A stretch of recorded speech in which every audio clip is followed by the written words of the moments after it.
అనేక మంది మంత్రులు, కొంతమంది శాసనసభ్యులు అందరూ కూడా కలిసి పెద్ద ఎత్తున హైదరాబాద్ మహానగరంలో ఒక కార్యక్రమాన్ని ఏర్పాటు చేశారు. సింగరేణిలో డిపెండెంట్ ఉద్యోగాలు వచ్చినటువంటి వాళ్ళందరికీ కూడా నిన్న గౌరవ ముఖ్యమంత్రి గారే స్వయంగా మరి ఉద్యోగ నియామక పత్రాలు ఇచ్చారని చెప్పడం జరిగింది. వాస్తవానికి ఇది ఎంత సిగ్గుచేటంటే డిపెండెంట్ ఉద్యోగాలు అనేటటువంటిది పోగొట్టిందే కాంగ్రెస్ పార్టీ. ఐఎన్టీయూసీ అని కాంగ్రెస్ పార్టీ యొక్క ట్రేడ్ యూనియన్ ఏదైతే ఉంటుందో వాళ్ళ సంతకాలతోని, AITUC సంతకాలతోని, Telugu Desam party trade union సంతకాలతోని జాతీయ రాష్ట్రీయ ట్రేడ్ యూనియన్లు అన్నీ కలిపి ఆనాడు డిపెండెంట్ ఉద్యోగాలను పోడగొడితే కేసీఆర్ గారు వచ్చి డిపెండెంట్ ఉద్యోగాలు ఇచ్చి 20,000 నియామకాలు జరపడం జరిగింది. ఆ 20,000 నియామకాలు జరిపినటువంటి సందర్భంలో ఎన్నడూ కూడా కేసీఆర్ గారు వెళ్లి ఒక్క నియామక పత్రం కూడా ఇవ్వలేదు. ఇది కేవలం సింగరేణి సంస్థలో రెగ్యులర్ గా జరిగేటటువంటి ఒక ప్రొసీజర్ గా ట్రీట్ చేసి అక్కడ లోకల్ స్థాయిలో ఉండేటటువంటి జనరల్ మేనేజర్స్ అంటే జీఎంల పరిధిలో నియామక పత్రాలు ఇచ్చేటట్టుగా బీఆర్ఎస్ ప్రభుత్వం ఈ అంశాన్ని అంతటిని కూడా టేకప్ చేసి, కానీ ఇప్పుడున్నటువంటి గౌరవ ముఖ్యమంత్రి వర్యులు జీఎం స్థాయిలో చేయాల్సినటువంటి పనిని హైదరాబాద్ కి తీసుకొచ్చి సీఎం గారి స్థానాల్లో ఈ నియామక పత్రాలు ఇస్తా ఉన్నారు. ఇచ్చి పైగా గొప్పలు చెప్పుకోవడం, మేము కొత్తగా సింగరేణిలో 400 ఉద్యోగాలు ఇచ్చినామని. నిజంగా సిగ్గుచేటు. అబద్దాలు చెప్పి అధికారంలోకి వచ్చినారు. అక్కడి వరకు క్షమించొచ్చేమో. ఆనాడు ఏది పడితే అది మాట్లాడితే ప్రజల్ని మభ్యపెట్టి అధికారంలోకి వస్తే అక్కడి వరకు క్షమించవచ్చు.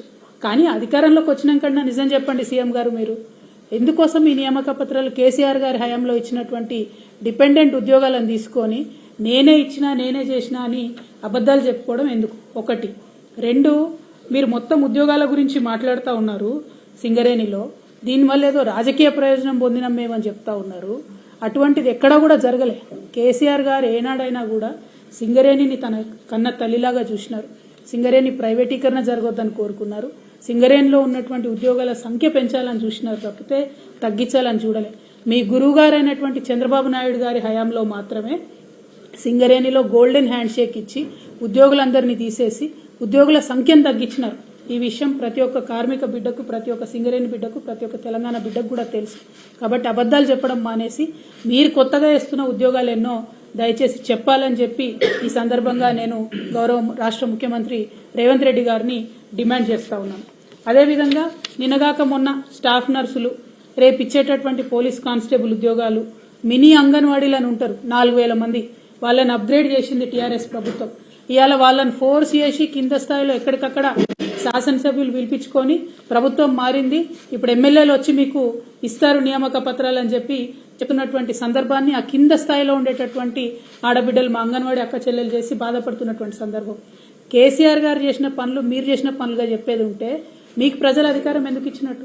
ప్రజలు మీకు అధికారం ఇచ్చిండ్రు కాబట్టి కొత్త పనులు చేయండి, మంచి పనులు చేయండి, ప్రజలకు పనికొచ్చే పనులు చేయండి అని చెప్పి ఈ సందర్భంగా గౌరవ ముఖ్యమంత్రి వర్యులకు మేము సూచన చేస్తా ఉన్నాం. దీంతో పాటు బాగా పెద్ద ఎత్తున కేసీఆర్ గారి ప్రభుత్వాన్ని దూషించడంలో ఇప్పుడున్నటువంటి ముఖ్యమంత్రి గారు ఆనాడు ప్రచారంలో ముందున్నారు. ఆ విషయం ప్రజలందరూ కూడా తెలుసు. చాలా పర్సనల్ గా, వ్యక్తిగతంగా కూడా ఆరోపణలు చేసినారు. చేసినటువంటి ఆరోపణలో మహేందర్ రెడ్డి గారని మాజీ డీజీపీ గారు ఉన్నారు. ఆయనను పట్టుకొని ఇప్పుడున్నటువంటి రాష్ట్ర ముఖ్యమంత్రి వర్యులు భయంకరమైనటువంటి పద్ధతిలో ఒక ఆడపిల్లగా నేను ఉచ్చరించడానికి వీల్లేనటువంటి మాటలు కూడా ఆనాడు మహేందర్ రెడ్డి గారిని ఇప్పుడు ముఖ్యమంత్రి గారు మాట్లాడారు. మరి అటువంటి వ్యక్తిని, బీఆర్ఎస్ ప్రభుత్వంలో 5 సంవత్సరాలు డీజీపీగా పనిచేసినటువంటి వ్యక్తిని, బీఆర్ఎస్ తీసుకున్నటువంటి అనేక నిర్ణయాలలో పాత్ర ఉన్నటువంటి ఒక వ్యక్తిని తీసుకొచ్చి ఇవాళ టీఎస్పీఎస్సీ చైర్మన్ గా మీరు చేయడం జరిగింది. ఆనాడేమన్నారు? కేసీఆర్ గారు ఎవరన్నా రిటైర్డ్ అధికారులను తీసుకొచ్చి దేనికన్నా సంస్థలు నడపడానికి పెడితే మరి ఉద్యోగాలు పోయిన వాళ్ళని తీసుకొచ్చి ఎందుకు పెడుతున్నారని ఆనాడు క్రిటిసైజ్ చేశారు. ఇప్పుడు మీరు అదే చేస్తా ఉన్నారు. ఓకే, అక్కడ వరకు ఓకే అనుకుందాం. టీఎస్పీఎస్సీలో 6 మెంబర్స్ ఉంటే ఆనాడు గౌరవ ముఖ్యమంత్రి గారు చేసిన విమర్శ ఏంటంటే రిటైర్డ్ ఉద్యోగులను పెట్టుకున్నారన్నారు. చైర్మన్ తోనే దాన్ని తుంగలోకి దొక్కింది. చైర్మన్ కూడా రిటైర్డ్ ఎంప్లాయీ, ఆయనను పెట్టుకున్నారు. తర్వాత యారబాడి రామ్మోహన్ రావు గారు అనేటటువంటి మెంబర్ని వేసిండ్రు. ఆయన అసలు తెలంగాణ ఆయన్నే కాదు. మరి తెలంగాణ బిడ్డలకు ఉద్యోగాలు ఇచ్చే దాంట్లో ఆంధ్ర వ్యక్తిని వేసుకుంటే కరెక్ట్ గా ఉద్యోగాలు ఇవ్వగలుగుతాడా లేదా గౌరవ ముఖ్యమంత్రి గారే చెప్పాలి. అట్లనే మేము పొలిటికల్ గా ఎవరిని వేయము టీఎస్పీఎస్సీలో అని చెప్పారు. మరి 6వ నంబర్గా అమ్మాయి పాల్వాయి రజనీ కుమారి అనేటటువంటి అమ్మాయి ఉన్నది. ఆమె పొలిటికల్ వింగ్లో అనేక సంవత్సరాలు టీడీపీతో కలిసి పనిచేసినటువంటి వ్యక్తి. మరి ఆమెకి ఇచ్చినారు ఇవాళ. మీరు చేసిన ప్రతి ఒక్క ఆరోపణ మరి మీరు సరిచేయాలి కదా. పోనీ మా ప్రభుత్వం ఆనాడు తప్పు చేసిందని మీరు అన్నారు, ఒక్క నిమిషానికి అది కరెక్ట్ అనుకుంటే మీరు సరిచేయాలి కదా. మీరు సరిచేయకుండా చైర్మన్ నుంచి మొదలు పెడితే మెంబర్ వరకు అన్ని ఉల్లంఘనలు మీరు చేసినారు. ఇవాళ నేను డిమాండ్ చేస్తూ ఉన్నాను. నిన్నగాక మొన్న ఫ్రెష్గా మాజీ డీజీపీ ఇప్పుడు టీఎస్పీఎస్సీ చైర్మన్ మహేందర్ రెడ్డి గారి మీద ఆరోపణలు వచ్చినాయి. ఏమని? 1,00,00,000 కోట్ల రూపాయలు సంపాదించుకున్నారు మహేందర్ రెడ్డి గారు అని అవినీతి ఆరోపణలు వచ్చినాయి. ఇవాళ నేను రేవంత్ రెడ్డి గారిని డిమాండ్ చేస్తూ ఉన్నాను, గౌరవ ముఖ్యమంత్రి గారిని డిమాండ్ చేస్తూ ఉన్నాను, తక్షణమే మహేందర్ రెడ్డి గారిని టీఎస్పీఎస్సీ చైర్మన్గా తొలగించాలి, జ్యుడిషియల్ ఎంక్వైరీ ఆయన మీద వేయాలని చెప్పి డిమాండ్ చేస్తూ ఉన్నాను. ఇదే డిమాండ్తోని త్వరలో గవర్నర్ గారిని కూడా మేము రిక్వెస్ట్ చేస్తాం. ఎందుకంటే టీఎస్పీఎస్సీని ఇంపీచ్ చేయాల్సి వస్తుంది, రద్దు చేయాల్సి వస్తుంది తప్పితే వాళ్ళంతటి వాళ్ళు రిసిగ్నేషన్ చేసినా ఒప్పుకునే పరిస్థితి ఉండదు. జటిలమైనటువంటి ప్రక్రియ. నా బాధ ఏంటంటే టీఎస్పీఎస్సీ బాలేదు మేమేదో నిరుద్యోగులకు అన్యాయం చేసినామని ప్రచారం చేసుకుని వాళ్ళ ప్రభుత్వంలోకి వచ్చినటువంటి మీరు మరి ఒక అవినీతిపరుడైనటువంటి వ్యక్తి అనే ఆరోపణలు వస్తున్నటువంటి వ్యక్తి చైర్మన్గా, మా ప్రభుత్వంలో 5 సంవత్సరాలు డీజీపీగా పనిచేసినటువంటి వ్యక్తిని చైర్మన్గా వేసుకొని, ఆంధ్రోళ్లను మెంబర్లుగా వేసుకొని, పొలిటీషియన్స్ని మెంబర్లుగా వేసుకొని తెలంగాణ యువకులకు ఎట్లా న్యాయం చేస్తారో ఇవాళ మీరు చెప్పాలి. ఎందుకంటే మీరు డిసెంబర్ లోపల 2 లక్షల ఉద్యోగాలు ఇస్తా అన్నారు. కేవలం 60 మాత్రమే మీరు కొత్తగా నోటిఫై చేసిన ఉద్యోగాలు ఇస్తున్నారు తప్పితే మిగతా అన్ని పాతయి ఇదివరకే కేసీఆర్ గారు ఇచ్చినటువంటి ఉద్యోగాలని మళ్ళీ కొత్తగా నేను ఇస్తున్నాను ప్రకటించుకుంటున్నారు. నిన్న సింగరేణిలు ఇచ్చిన 400 అంతే, అంగన్వాడీలను అప్గ్రేడ్ చేసిన మినీ అంగన్వాడీలను అంతే, స్టాఫ్ నర్సులను అంతే, రేపు రాబోయే 15,000 కానిస్టేబుల్ ఉద్యోగాలు కూడా కేసీఆర్ గారు నోటిఫై చేసినాయి. సో మీరు చేయని పనులు మీరు చేసినట్టుగా క్రెడిట్ తీసుకోవడం ఆపేసి మీరు సక్రమంగా నిర్వహిస్తానని చెప్పి ప్రజలకు వాగ్దానంలో చేసి అధికారంలోకి ఏదైతే వచ్చారో దాన్ని సరిచేయమని చెప్పి నేను డిమాండ్ చేస్తూ తప్పకుండా మహేందర్ రెడ్డి గారి మీద జ్యుడిషియల్ ఎంక్వైరీ వేయాలని చెప్పి నేను డిమాండ్ చేస్తూ ఉన్నాను. దీంతో పాటు ఇంకా విద్యుత్ సంస్థ అత్యంత కీలకమైనటువంటి సంస్థ. ఆ విద్యుత్ సంస్థలో కూడా మీరు మొత్తం ఆంధ్రోలోనే నింపారు. 4 డైరెక్టర్లు ఉంటే 3 ఆంధ్రోలు ఉన్నారు విద్యుత్ సంస్థలో. దాని పర్యవసానం ఏం జరుగుతుంది? ఇవాళ హైదరాబాద్లో గచ్చిబౌలిలో బంజారాహిల్స్లో 4 గంటలు కరెంటు పోతుంది. ఏదైతే ఇండస్ట్రీస్ కోసం పార్కులు పెట్టినామో అందులో 3 గంటలు కరెంటు పోతుంది. ఇక రైతులనైతే పట్టించుకున్న నాదులు లేదు, ఎప్పుడు కరెంట్ వస్తుందో ఎప్పుడు పోతుందో తెలియనటువంటి పరిస్థితి ఉన్నది. మీరు మొత్తం ఆంధ్రోలను నేను 3 పేర్లు చదువుతా ఇవ్వాలి ఖచ్చితంగా. 4 ఎస్పీడీఎస్సీలో మీరు డైరెక్టర్లు పెట్టుకుంటే అందులో నందకుమార్ అంటే ఆయన, నరసింహులు గారు అంటే ఆయన, సుధా మాధురి అనేటటువంటి మేడము, వీళ్ళందరినీ కూడా మీరు డైరెక్టర్లు వేసుకున్నారు. వీళ్లను ఆంధ్రోలను డైరెక్టర్లు వేయడానికి 7 సీనియారిటీ ఉన్నటువంటి తెలంగాణ వాళ్ళను పక్కన పెట్టి ధర్మాధికారి కమిషన్ ఇచ్చినటువంటి రిపోర్టుని మీరు ఆసరాగా చూపించి ఒక సాకుగా చూపించి ఇవాళ ఆంధ్రోలను తీసుకొచ్చి తెలంగాణ కరెంటు మలిపోయే విషయంలో మీరు ఊసబెట్టిరు. మరి కరెంట్ ఎట్లా వస్తుందండి? ఎట్లుంటుంది? తెలంగాణ ప్రయోజనాల మీద వాళ్ళకి ఏం ఇంట్రెస్ట్ ఉంటుంది? ఇదివరకు కేసీఆర్ గారు ఉన్నప్పుడు ఒక్క నిమిషం అన్న కరెంటు పోయిందా? ఇలా హైదరాబాద్ మహానగరంలో విశ్వనగరం చేద్దాం అనుకున్న దగ్గర 3-4 గంటలు కరెంటు పోతుందంటే దీని వెనుక ఆంధ్ర కుట్ర లేదా? మీలో ఉన్నటువంటి పచ్చ రక్తం మీ చేత ఈ పని చేపిస్తలేదా అనేటటువంటి అంశాన్ని గౌరవ ముఖ్యమంత్రి గారిని నేను ఇవాళ సూటిగా ప్రశ్నిస్తా ఉన్నాను. సరే, ఇవి ప్రభుత్వ సంస్థలు. ఇక ఇంకా కామెడీ ఏంటంటే ఇప్పుడున్నటువంటి గౌరవ ముఖ్యమంత్రి గారే అసలు అడ్వైజర్లే ఉండొద్దు అని కోర్టుకు పోయి కేసులు వేసిండ్రు. ఎవరు ఉండొద్దట అడ్వైజర్లు రాష్ట్రంలో, వాళ్ళు వేస్ట్, వాళ్ళేం అడ్వైజులు ఇస్తారని చెప్పారు. మరి ఇవాళ మీరు ప్రభుత్వంలోకి వచ్చినాక ఎంతమందిని అడ్వైజర్లుగా పెట్టుకున్నారండి? మీరు పొలిటికల్ రీహాబిలిటేషన్ కోసం పెట్టుకున్నటువంటి అంశాలు కాదా? సరే పోనీ పొలిటీషియన్స్ని అడ్వైజర్లో పెట్టుకున్నారంటే నాయకులు కాబట్టి వాళ్ళకి అవగాహన ఉంటారు కాబట్టి, ఇప్పుడు మా షబ్బీర్ అన్న ఉన్నాడు, ఇటువంటి వాళ్ళని అడ్వైజర్లుగా పెట్టుకుంటే మంచిదే డెఫినెట్గా. కానీ అసెంబ్లీలో, తెలంగాణ అసెంబ్లీలో ఆయన ఆంధ్ర ఆయననే అంటారు, మరి ఈయన ఎవరో నాకు తెలియదు, ప్రసన్న కుమార్ గారు, ఈయన అసలు ఎక్కడ కూడా ప్రభుత్వంలో పనిచేయలే, జీవిత పర్యంతం ఢిల్లీలో ఎవరో జడ్జి గారి దగ్గర పనిచేసిండట. మరి ఈయనని తీసుకొచ్చి లేని కొత్త పోస్టును క్రియేట్ చేసి ఇలా అసెంబ్లీలో ప్రసన్న కుమార్ అనేట ఆయనని అడ్వైజర్గా పెట్టుకున్నారు. మరి ఈయన ఏం అడ్వైజులు ఇస్తాడు? దేనికోసం అడ్వైజ్ ఇస్తాడు? లేని కొత్త పోస్ట్ ఎందుకు క్రియేట్ చేసిరు? మీరు ప్రజాధనాన్ని ఎవరి కోసం వినియోగం చేస్తున్నారు మీరు? అంటే అక్కడ నుండి వచ్చేటటువంటి పచ్చ అంకుల్ డైరెక్షన్లో మరి ఇది నడుస్తున్నదా తెలంగాణ? ఒక్కొక్కటిగా తెలంగాణ అసెంబ్లీని, తెలంగాణ విద్యుత్ సంస్థల్ని అన్నిటినీ కబ్జా పెడదామనా? పెట్టడం ద్వారా నష్టం ఎవరికి జరుగుతుంది? ఇవాళ కరెంట్ ఆఫీస్లో 3 ఆంధ్రోళ్ళు ఉంటే మనం 3 గంటలు కరెంట్ పోతుంది. రేపు అసెంబ్లీలో ఆంధ్ర అడ్వైజర్లు ఉంటే మరి ఏం జరుగుతుంది? దయచేసి తెలంగాణ ప్రజలు ఒకసారి ఆలోచించాలి. ఇక రేవంత్ రెడ్డి గారు ఇంకా దారుణం ఏంటంటే వ్యక్తిగతంగా ఓటుకు నోటు కేసు ఆయనది ఏదైతే ఉందో దానిని వాదించినటువంటి లాయర్లు ఒక మేడం పేరు దేవనా సేగల్, ఇంకో ఇద్దరు ఆడపిల్లలు ఉన్నారు, అట్లనే తేరా రమాకాంత్ రెడ్డి గారు, అట్లనే ఇంకా ఆయన ప్రభుత్వంలోకి రాకముందు అప్పుడు కేసీఆర్ గారి ప్రభుత్వం చేపట్టినటువంటి ప్రాజెక్టులను ఆపడానికి చచ్చిపోయిన వాళ్ళ పేరు మీద దొంగ కేసులు వేసినటువంటి ఇంకొక వ్యక్తికి, ఇట్లాంటి వాళ్ళందరినీ కూడా సుప్రీంకోర్టులో ఇలా అడ్వకేట్ ఆన్ రికార్డు పెట్టారు. అంటే మొన్నటిదాకా రేవంత్ రెడ్డి గారు జేబులోకి వెళ్ళి జీతం ఇచ్చారు వీళ్లకు. ఇవాళ మన తెలంగాణ బిడ్డల రక్తం స్వేదం మనం కట్టే ట్యాక్స్ మన తెలంగాణ ప్రభుత్వ ఖజానా నుంచి ఆయన ఓటుకు నేటు కేసు వాదించిన మొత్తం టీం నంతటిని కూడా సుప్రీంకోర్టులో పోయి నింపుకున్నారు. మరి ఇదేం పద్ధతి, ఇదేం న్యాయం? ఎవరు లేరా ఇంకా కొత్త వాళ్ళు, న్యూట్రల్గా ఉండేవాళ్ళు, తెలంగాణ రాష్ట్ర ప్రభుత్వ ప్రయోజనాల కోసం పనిచేసే వాళ్ళు ఎవరు లేరా? మీ ఓటుకు నేటు కేసుని మీ ప్రైవేట్ టీంని తీసుకుపోయి అలా సుప్రీంకోర్టులో పెడితే నిజంగా కాంగ్రెస్ పార్టీలో ఇంతమంది సీనియర్ నాయకులు ఉన్నారు, ఒక్కరు కూడా ప్రశ్నించకపోవడం చాలా దారుణం. ఇది తెలంగాణ ప్రజల యొక్క డబ్బును సొమ్మును దుర్వినియోగం చేయడం తప్పితే ఇంకొకటి కాదు అని చెప్పి మేము తెలియజేస్తూ, ఫైనల్ గా గౌరవ ముఖ్యమంత్రి వర్యులు రేవంత్ రెడ్డి గారు మీరు చెప్పినటువంటి నీతి వాక్యాలను మీరు పాటిస్తే బాగుంటుంది. ఉద్యోగాల విషయంలో మీరు అడ్డంగా అబద్దాలు ఆడారు, ఉద్యోగాల విషయంలో కేసీఆర్ గారిని బద్నాం చేసే ప్రయత్నం చేసిండ్రు. ఇప్పుడు మీరు వేసినటువంటి టీఎస్పీఎస్సీ నిజంగా మీకు చిత్తశుద్ధి ఉంటే, నిజంగా మీకు అవినీతి మరక అంటొద్దని మీరు అనుకుంటే తక్షణమే మహేందర్ రెడ్డి గారిని తీసేసి ఎంక్వైరీ వేయండి, అవినీతి జరిగింది వాస్తవమా కాదా ప్రజలకు తెలియజేయండి.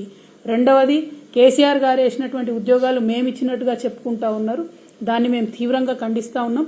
మీరు ఇప్పటివరకు ఇచ్చిన 60 ఉద్యోగాలే, ఇంకా కొత్తగా ఏం ఉద్యోగాలు ఇస్తారో, డిసెంబర్ వరకు ఏం ఉద్యోగాలు ఇస్తారో తెలియజేయవలసిందిగా కోరుతా ఉన్నాం.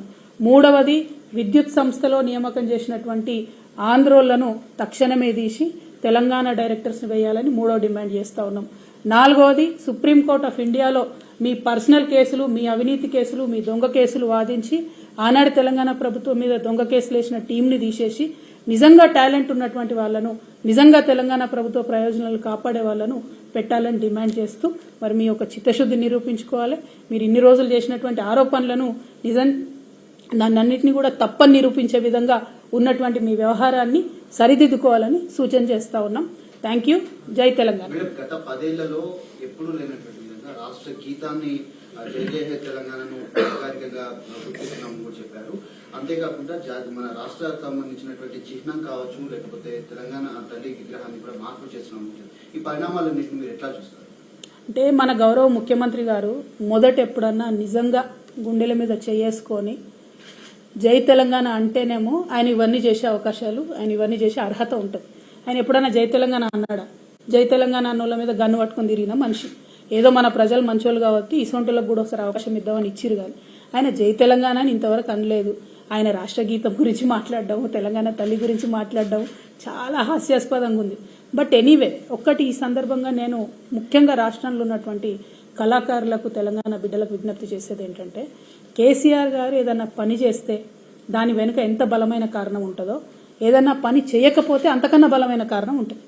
రాష్ట్ర గీతం దగ్గర పంచాయతీ షురు అయింది. ఇదంతా రాష్ట్ర గీతం అనేటటువంటిది కాన్స్టిట్యూషన్లో ఎక్కడ చెప్పలేదు. ఈ యొక్క రాష్ట్రానికి ఒక జెండా ఉండడం, రాష్ట్రానికి ఒక గీతం ఉండడం అన్నటువంటిది కాన్స్టిట్యూషన్లో ఎక్కడ చెప్పలేదు. ఒక 2 రాష్ట్రాలు ప్రయత్నం చేసినాయి, జమ్మూ కాశ్మీర్ ఒకటి, కర్ణాటక ఒకటి. ఆ ప్రయత్నం చేస్తే ఫెడరలిజంకు ముప్పు వాటిల్తుందని సుప్రీంకోర్టు దాకా పోయినా కూడా వాళ్ళు పర్మిషన్ ఇవ్వనటువంటి పరిస్థితి. ఆ కొత్త కాంట్రవర్సీ కొత్త రాష్ట్రానికి ఎందుకు పెట్టాలన్న ఉద్దేశంతో కేసీఆర్ గారు అటువైపు వెళ్ళలేదు. నేను కూడా తెలంగాణ సగటు ఆడబిడ్డనే కదా, నేను ఎట్లుంటాను, మిగతా ఆడబిడ్డలు ఎట్లుంటారు మా తెలంగాణ వాళ్ళు, గట్లే తెలంగాణ తల్లి ఉంటుంది. ఇక అన్ని అపోహలకు పోయి పర్సనల్ గా కేసీఆర్ గారి కుటుంబం అంటే విద్వేషం పెట్టుకొని నిర్ణయాలు తీసుకుంటే ప్రజలు ఆలోచన చేస్తారు. నా రిక్వెస్ట్ ఏంటంటే, ఇవన్నీ చిన్న చిన్న ఆరోపణలు పక్కన పెడితే కేసీఆర్ గారు చేయని పనుల వెనుక కూడా కారణాలు ఉంటాయన్న విషయం తెలంగాణ కళాకారులు, కవులు, రచయితలు కూడా దయచేసి గుర్తించాలని చెప్పి నేను కోరుతూ, ముందుగా మన ముఖ్యమంత్రి గారు, తెలంగాణ రాష్ట్ర ముఖ్యమంత్రి గారు కాబట్టి ఎప్పుడన్నా ఒకసారి అసెంబ్లీ ప్రారంభంలోనో అఫీషియల్ కార్యక్రమాల్లోనో జై తెలంగాణ అంటే కొంచెం తృప్తిగా ఉంటుంది తెలంగాణ ప్రజలకి. Thank you. మేడం, జై తెలంగాణ. మాజీ డీజీపీ మహేందర్ రెడ్డి మీ హయాంలో కూడా పనిచేశారు. ఇప్పుడు అవినీతి ఆరోపణలు వస్తున్నాయి. అంటే మీ హయాంలోనే అవినీతి జరిగింది అనుకోవచ్చు. నేనేమంటున్నామ్మా అంటే ఆరోపణలు మేము ఎప్పుడు చేయలే మహేందర్ రెడ్డి గారి మీద. మేము ఎప్పుడు మహేందర్ రెడ్డి గారిని ఒక చిన్న పల్లెత్తు మాటలే. మహేందర్ రెడ్డి గారిని ఇక్కడ మీరు నేను మాట్లాడుకోలేనంత భయంకరమైన భాషలో దూషించింది ఇప్పుడున్నటువంటి గౌరవ ముఖ్యమంత్రి గారే. రైట్, అంత దూషించి వీరే తీసుకొచ్చి టీఎస్పీఎస్సీ చైర్మన్గా చేశారు. ఇప్పుడు ఇంకొక లాయర్ ఎవరో వచ్చి అవినీతి జరిగింది అంటారు. మరి ఈ వైరుధ్యాన్ని ఎట్లా చూడాలి? ప్రజలకైతే ఒక క్లారిటీ రావాలి కదా. పోనీ మేము అవినీతి చేసినామన్నారు. మరి మా హయాంలో ఆయన ఉన్నాడు కదా 5 ఏళ్ళు. మరి ఎంక్వైరీ చేయమని అంటున్నాం మేము మహేందర్ రెడ్డి గారి మీద. నేనేం కొత్త కోరిక కోరతలేను కదా. సీఎం గారు చెప్పిన దానికి మరి చెప్పినట్టుగా నిరూపించుకోండి. మహేందర్ రెడ్డి గారు స్వాతి ముత్యం కడిన ముత్యం అని మీరే నిరూపించండి. ఎంక్వైరీ చేసి జ్యుడిషియల్ ఎంక్వైరీ చేయండి. కానీ ఈ క్రమంలో తెలంగాణ నిరుద్యోగులకు నష్టం జరగకుండా జాబ్ క్యాలెండర్ ప్రకటించండి. మీరు మొన్న ఇచ్చినటువంటి జాబ్ క్యాలెండర్లో ఫిబ్రవరి 1వ తేదీ నాడు గ్రూప్ 1 ఇస్తామన్నారు. వచ్చిందని ఫిబ్రవరి 8వ తారీఖు వచ్చింది. ఏమన్నా అంటేనేమో ఎక్కడ మేము ఇప్పుడే వచ్చినాం, నిన్ననే వచ్చినాం, ఇంకా మూటాముల్లే సర్దుకోలేదు అంటున్నారు. Okay, no problem. దీనిలో ₹1 ఖర్చు లేదు కదా. ప్రాసెస్ ఇనిషియేట్ చేయాలి కదా. టైమ్లీ ఇనిషియేషన్ ప్రాసెస్ కోసమే అడుగుతున్నాం, బడ్జెట్ కోసం అడుగుతలేము. అది ప్రజలు గమనించాలని కోరుతున్నాం. ఈ బడ్జెట్ ఓటాన్ అకౌంట్ బడ్జెట్ ప్రవేశపెడతారని అంటున్నారు. అది ఇదేమో ఫుల్ ఫ్లెజ్డ్ గా 5 ఏళ్లు నడుస్తుంది అనేటటువంటి ఉద్దేశంతో వచ్చినటువంటి ప్రభుత్వం. యాక్చువల్గా అయితే ఫుల్ ఫ్లెజ్డ్ బడ్జెట్ పెట్టొచ్చు. మరి ఓటాన్ అకౌంట్ బడ్జెట్ పెట్టడం అంటే కేవలం పార్లమెంట్ ఎన్నికలను దృష్టిలో పెట్టుకొని తప్పించుకునే ప్రయత్నం ప్రభుత్వం చేస్తూ ఉంది. ఉదాహరణకు నిన్న మేము డిమాండ్ చేసినాం, బీసీ డిక్లరేషన్లో మీరు చెప్పినటువంటి 20,000 కోట్లను అలొకేట్ చేయండి అని. ఇప్పుడు ఆ డిమాండ్ నుంచి తప్పించుకోవాలి, అందుకని ఓటాన్ అకౌంట్ బడ్జెట్ పెట్టాలి. అట్లా వాళ్ళు చాలా విషయాల్లో డిక్లరేషన్లు చేసిండ్రు, బడ్జెట్కి అలొకేట్ చేస్తామని చెప్పారు. అవన్నీ తప్పించుకోవడానికి మాత్రమే ఓటాన్ అకౌంట్ అంటారు. But this is a full fledged government elected by people of Telangana. Full budget పెడితేనే బాగుంటుంది. ఇక అన్ని ప్రాసెసెస్ చేస్తాం కదండి. Thank you. జై తెలంగాణ.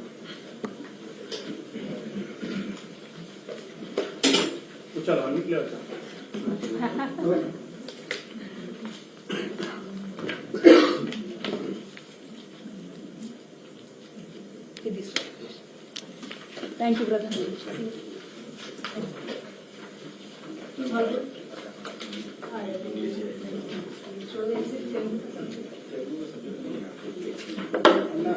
Thank